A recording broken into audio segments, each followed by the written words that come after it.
warahmatullahi wabarakatuh. Alhamdulillah wa syukurillah, wassalatu wassalamu ala rasulillah wa ala alihi wa sahbihi wa mawalah. Asyhadu an la ilaha illallah wahdahu la syarikalah wa asyhadu anna Muhammadan abduhu wa rasuluhu la nabiyya wa la rasula ba'dah. La haula wa la quwwata illa billah. Mas Anas, ini anak-anak adik-adik santri disuruh mencatat ya. Baik, nanti dikasih reward. Mas Anas nanti tolong adik-adik dikasih hadiah yang paling anteng. Nanti tolong disaksikan Mas Anas ya. Dilihat mana yang paling anteng, yang paling tertib, nanti dikasih hadiah. Yang ngasih hadiah Mas Anas ya, dari takmir nanti. Gitu ya adik-adik ya. Jadi yang anteng, yang nggak ngobrol, yang memperhatikan, yang mencatat, jadi nanti dapat hadiah khusus.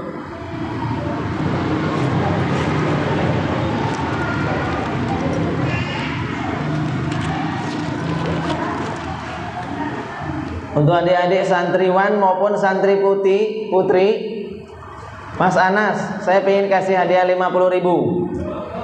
50.000 untuk adik-adik yang paling anteng dan mencatat ya, yang anteng mencatat dan tidak bicara dengan sebelahnya, nggak ngobrol dengan sebelahnya. Nanti jurinya Mas Anas. Gitu ya. Adik-adik yang belum punya catatan pena, siapkan dulu boleh. 50.000. Tapi 50.000 jangan untuk beli HP adik, nggak cukup soalnya. Alhamdulillah wa syukurillah wassalatu wassalamu ala rasulillah wa ala alihi wa sahbihi wa mawalah. La haula wa la quwwata illa billah. Bapak-bapak dan ibu-ibu jamaah Masjid Al-Muhibbah yang dirahmati Allah, dicintai Allah Subhanahu wa taala.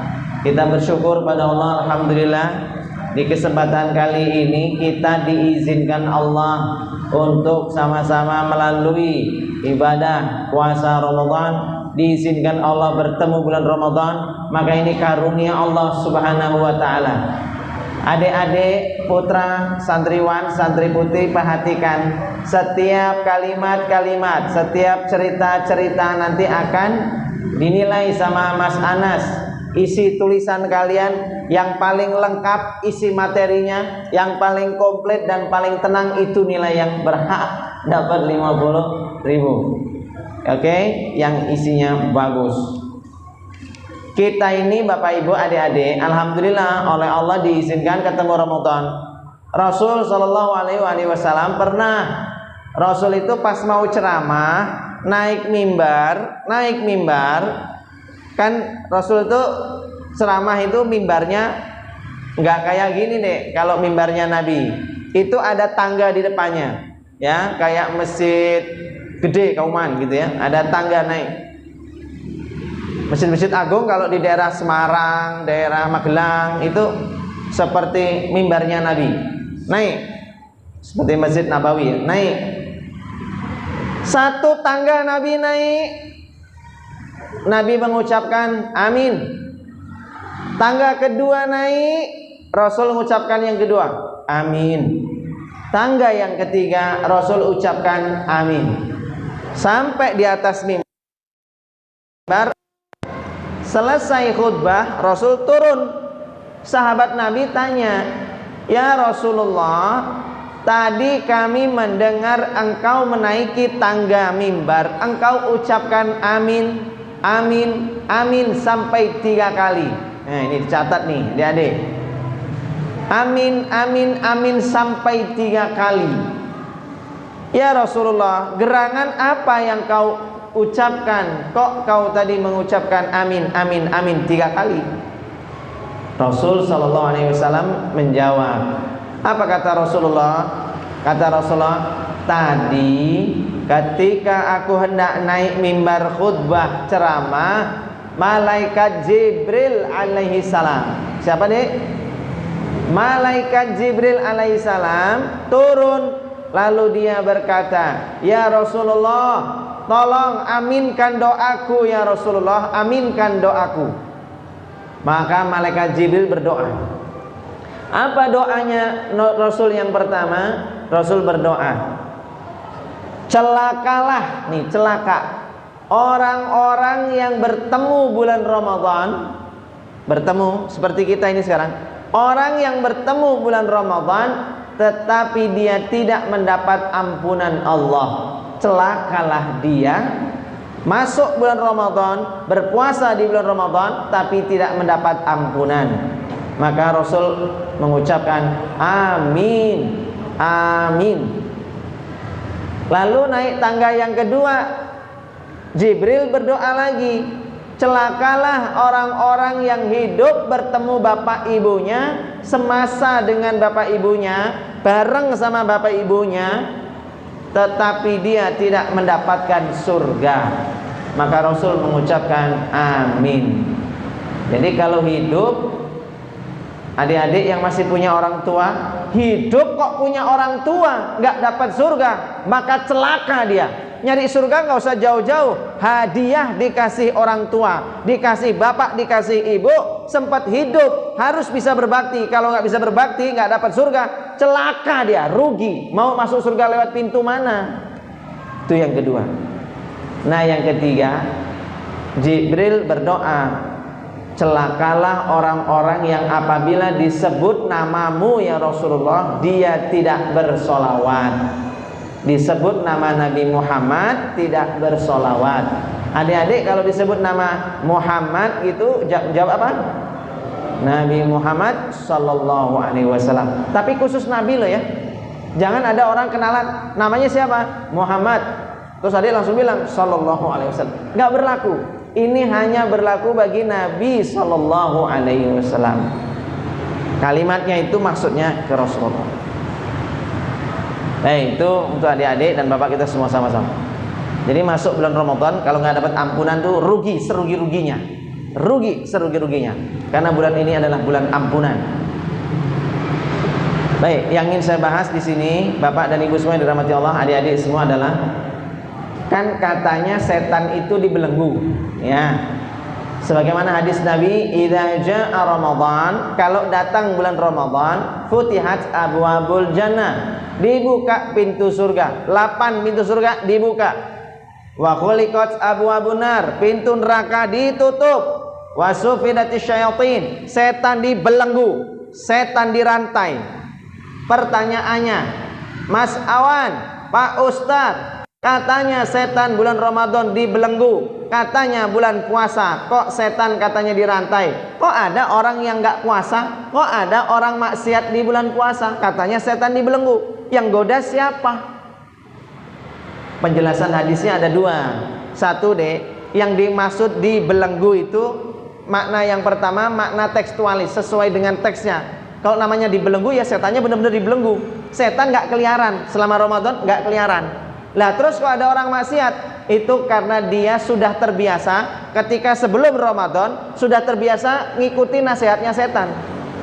Jadi karena sudah terbiasa ngikuti nasihatnya setan, setan nggak ada, ya sudah wis lanyah, tahu lanyah.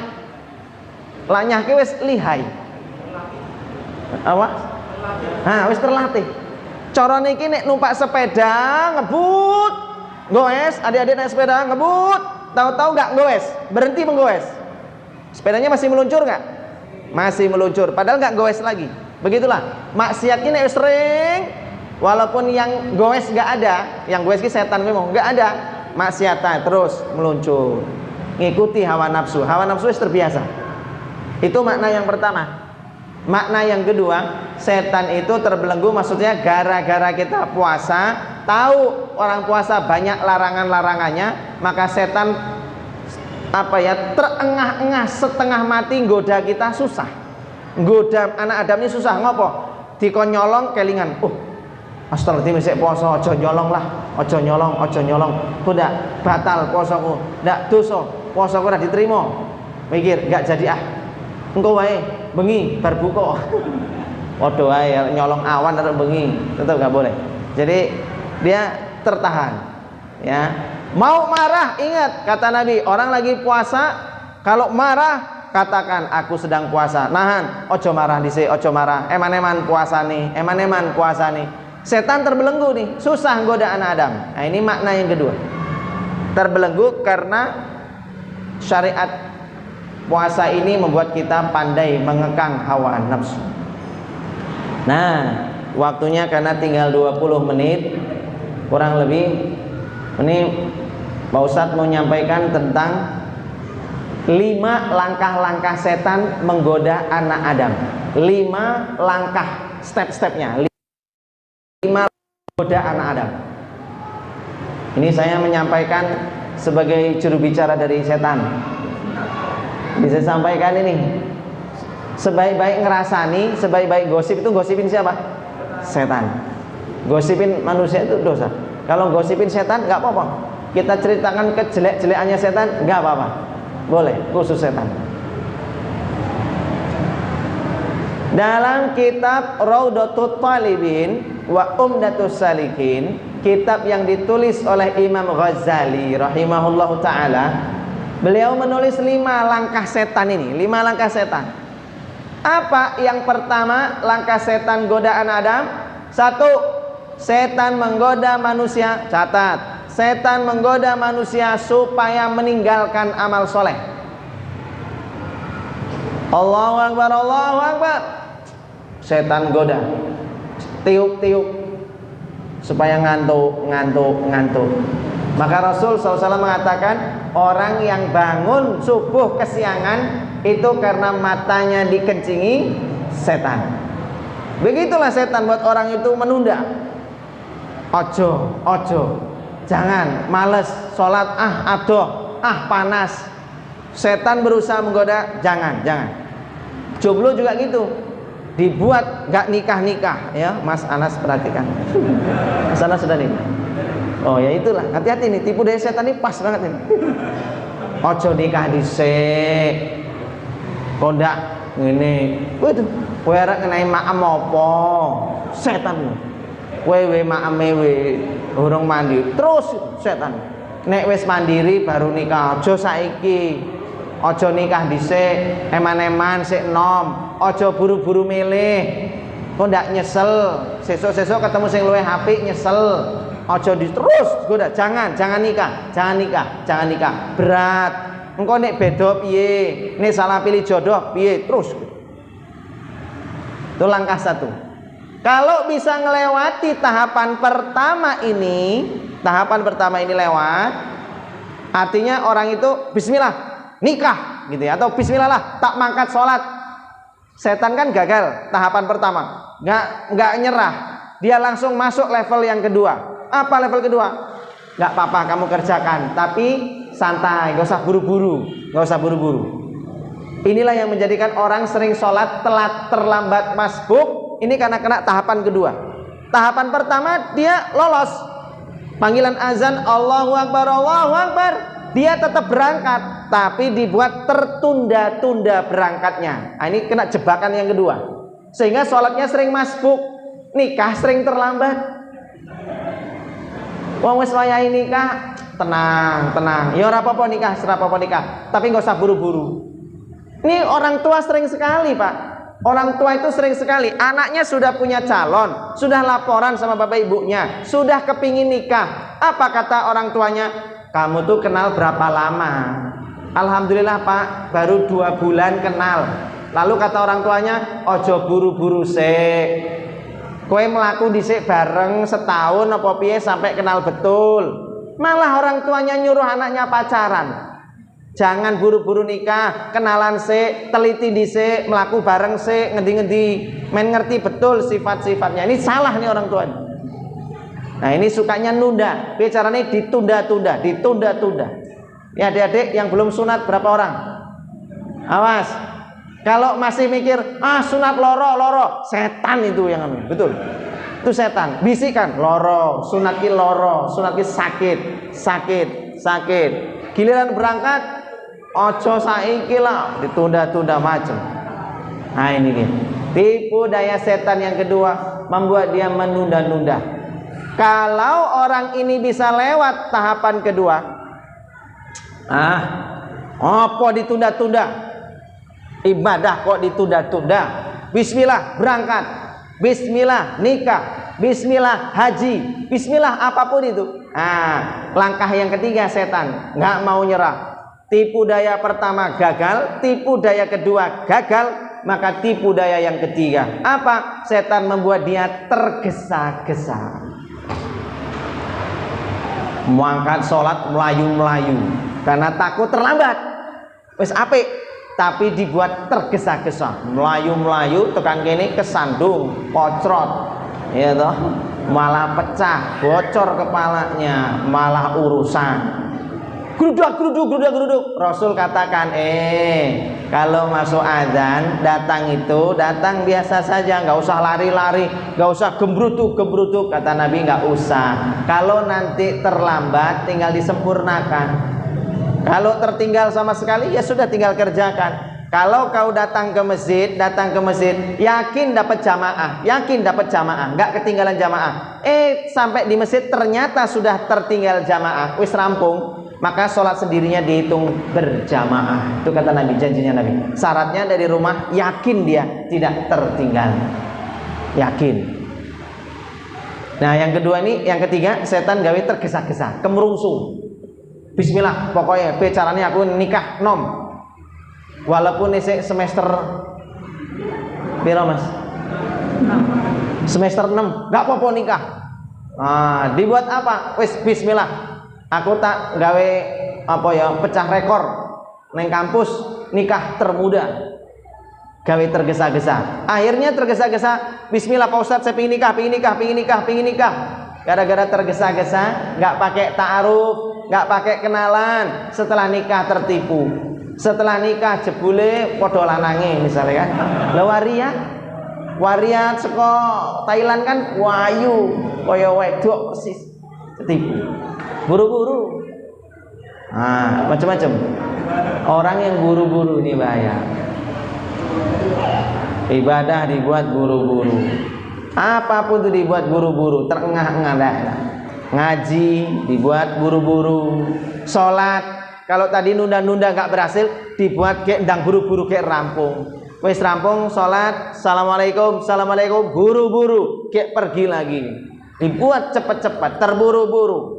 Imam sholat yang ternyata sholat taraweh ngundangnya imamnya hafiz Quran, sudah itu alamat. Jamaah mulai. Kalau imam sudah baca Bismillahirrahmanirrahim, selesai Al-Fatihah, Alif Lam Ra, langsung jamaah mikir, iki surat apa meneh? Iki mesti dawa, iki mesti surat iki. Karena jamaah kan yang paling hafal dan familiar itu kan Qul huwallahu ahad, inna a'tayna, itu kan familiar. Tapi ini sudah Kaf Ha Ya Ain, aduh surat apa meneh iki? Mesti suwi. Dibuat tergesa-gesa. Akhirnya apa? Wis lah. Sesuk ora ning kene, golek sing salate cepet, cari yang cepet. Tipu daya setan yang ketiga. Tipu daya setan yang keempat, langkah yang keempat. Artinya dia lolos nih yang pertama, kedua, ketiga. Dia bisa melaksanakan ibadah, tidak tertunda-tunda dan tidak tergesa-gesa. Pasti ideal. Tapi yang keempat, dibuat dia beribadahnya itu ria, pamer. Supaya apa? Lakukan ibadah, sempurna ibadah, tapi tak dapat pahala sama sekali. Ria, pamer. Berhasil nikah senom, tapi akhirnya apa? Pamer. Foto sedikit-sedikit, story status, jalan berdua, tangan gandengan we di foto, dadekke DP, nyebai tenan. Sing jomblo-jomblo ora mesake kejang-kejang gitu. Wis lah, gak usah pamer, wis nikah ora usah pamer. Ana sing wis nikah bojone akeh ya ora pamer. Sik nembe siji we pamer. Aja pamer-pamer. Ini awas. Semangat memang, semangat untuk azan. Awas, jangan sampai azan pamer. Itu budaya syaitan. Anak kecil-kecil, adik-adik yang pada pinter azan, Ustadz-ustadznya harus ngajari ilmu ikhlas supaya jangan sampai wis azannya bagus,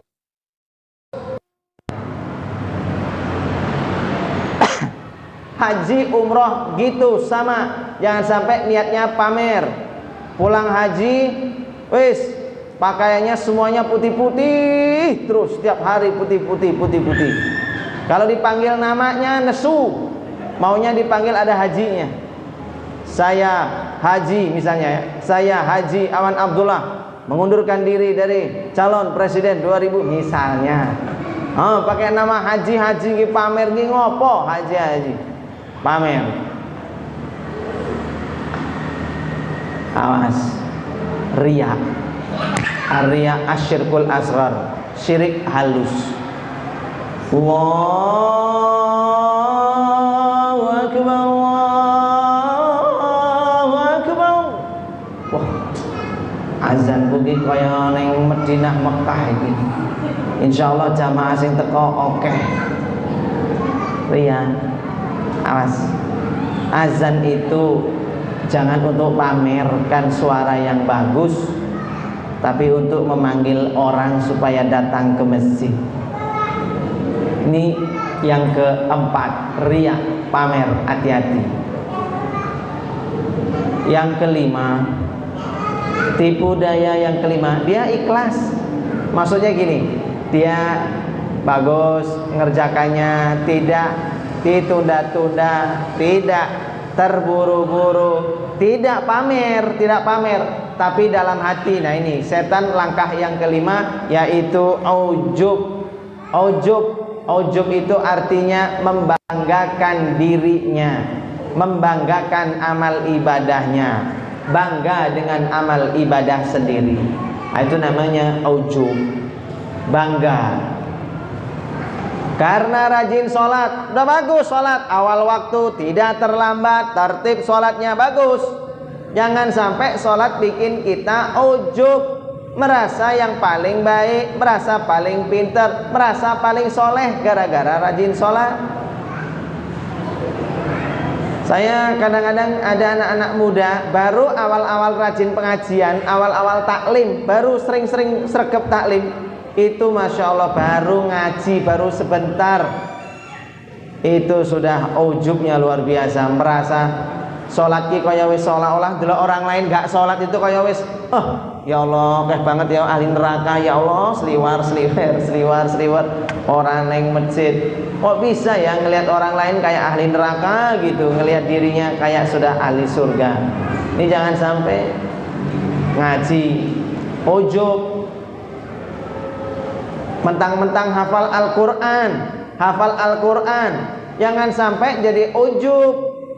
Ujubnya bagaimana? Ada ustadz gak hafal Al-Quran, ini anak kecil yang hafal Al-Quran ini bisa kena penyakit. Penyakitnya apa? Dia akan mengatakan, iki ustadz gak hafal Al-Quran kok bisa jadi ustadz. Ustadz tuh harusnya ya hafal Al-Quran. Kalau gak hafal Quran ya jangan jadi ustadz. Ujub dengan hafalannya, ujub, bangga dengan hafalannya. Hati-hati dibuat orang ini bangga dengan amal solehnya dia. Nah ini yang 5 kata Imam Al-Ghazali, langkah-langkah setan ini 5 ini.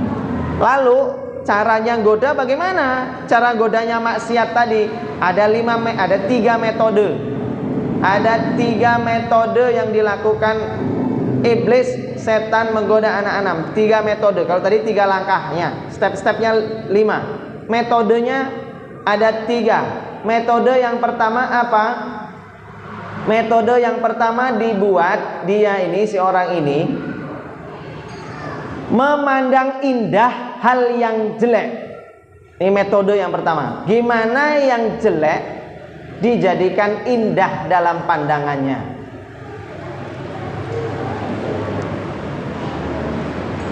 Contoh dalilnya ya surat An-Nahl surat ke-16 ayat 63. Apa nih? An-Nahl, surat An-Nahl ayat 63. An-Nahl apa artinya? Lebah. An-Nahl ayat 63. A'udzubillahi minasyaitonir rajim. Tallahi laqad arsalna ila umamin min qablika wa zayyana lahum asyaitanu a'malahum. Sungguh kata Allah ini, sudah tallah itu sumpah, Allah itu sudah bersumpah, tallah ditambah laqad. Berarti sumpah Allah ini menyatakan betul-betul orang sebelum kalian ini, ada orang-orang terdahulu yang mereka itu menjadikan indah apa yang diharamkan Allah, tampak indah, tampak menarik, yang indah tampak menarik. Zayyana lahumul a'malahum. Jadi apa yang mereka kerjakan tuh ketok apik, padahal jelek tapi tampak indah. Fahuwa waliyuhumul yauma. Pada hari itu setan menjadi pemimpin di neraka. Setan nanti jadi pemimpin. Setan ini jadi ketua kelas neraka. Bagi siapa? Yang ngikuti setan. Walahum adzabun alim. Bagi mereka azab yang pedih. Apa contohnya orang-orang yang menganggap yang jelek kok indah? Contohnya riba. Yang paling sering itu riba, itu paling sering riba. Bunga 1%, bunga 0,5%, bagus ya Pak Ustadz, menghidupkan perekonomian. Oh no, alasannya itu.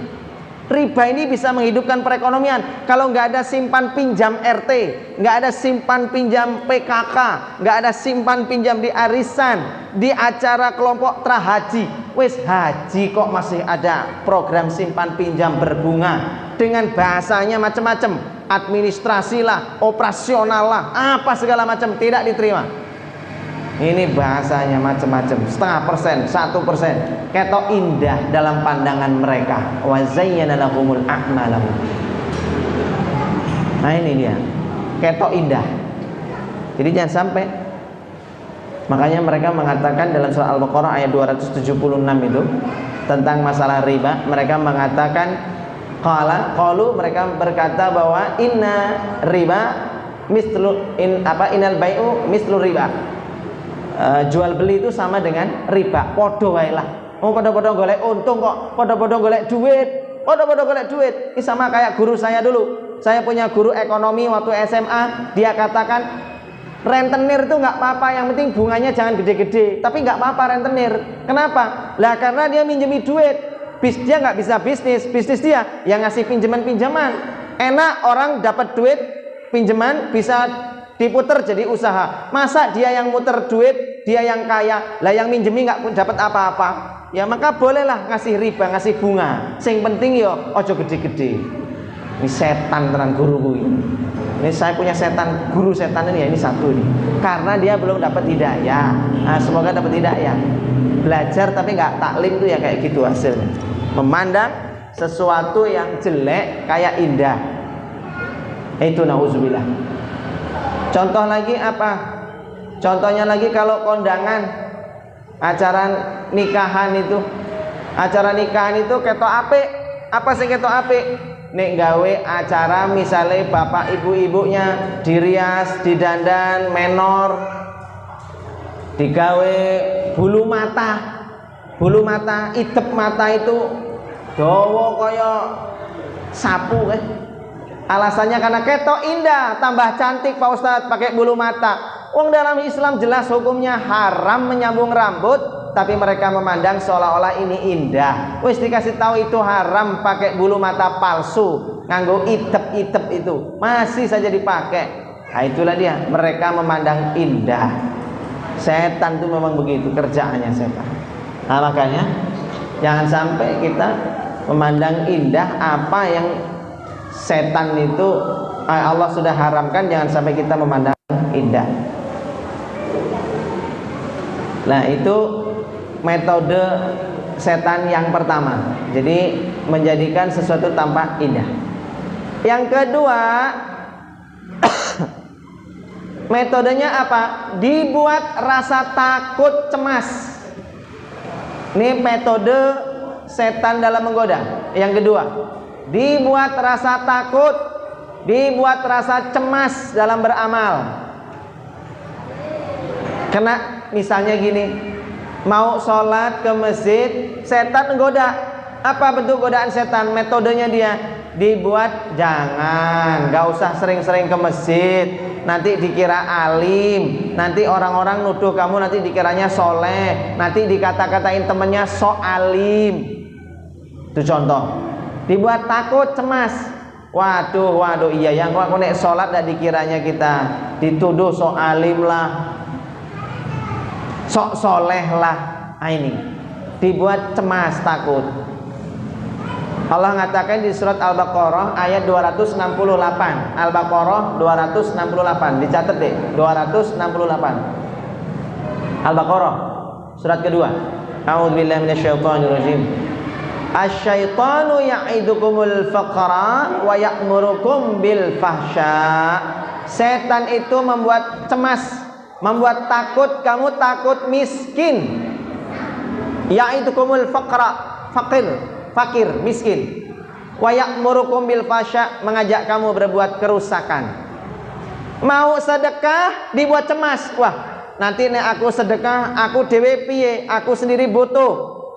Nanti kebutuhanku gimana? Mau sedekah masih mikir, istri saya saja butuh disedekahi. Ada aja tipu daya setan. Mau sedekah, waduh saya masih ada kebutuhan penting, saya sendiri butuh ditolong, masa saya nolong orang lain? Setan ini alasannya pinter. Saya saja butuh ditolong, masa saya nolong orang lain? Saya saja butuh sedekah, masa saya sedekah ke orang lain? Istri saya lebih patut disedekahi, anak saya lebih patut disedekahi. Akhirnya menghalangi dia untuk sedekah keluar. Dibuat namanya rasa takut tadi, takut miskin. Azan belum kan? Yaidukumul fuqara wa ya'murukum bil fahsya, dan akhirnya dia berbuat kerusakan. Mas azan kok nggak bareng azannya? Khilafiyah. Oh, sini mazhab Hambali, sana mazhab apa? Sebeda. Ya, terakhir yang ketiga. Setan itu akan membuat kalian jenuh dengan amal soleh. Metodenya, islah ora apa-apa sing iso ibadah terus. Yang terakhir, yang ketiga, dibuatlah dia jenuh dengan ibadahnya. Jenuh, bosan. Bosan, jenuh itulah kalau dia sudah meninggalkan amal solehnya karena jenuh, setan berhasil. Makanya Rasul SAW ketika Aisyah ditanya tentang bagaimana amalan Rasulullah, Rasul itu Rasul mengatakan ahabbul a'mal indallah ta'ala adwamuha wa inqalla. Amalan yang paling dicintai Allah itu yang adwam, yang terus menerus, yang tak terputus, istiqomah, berkesinambungan. Wa inqala, meskipun sedikit. Maka jangan sampai kita jenuh ataupun bosan. Demikian yang bisa saya sampaikan, karena azan di tetangga sebelah sudah bikin galau. Nanti malah gimana. Saya rasa cukup sampai di sini. Selamat berbuka puasa.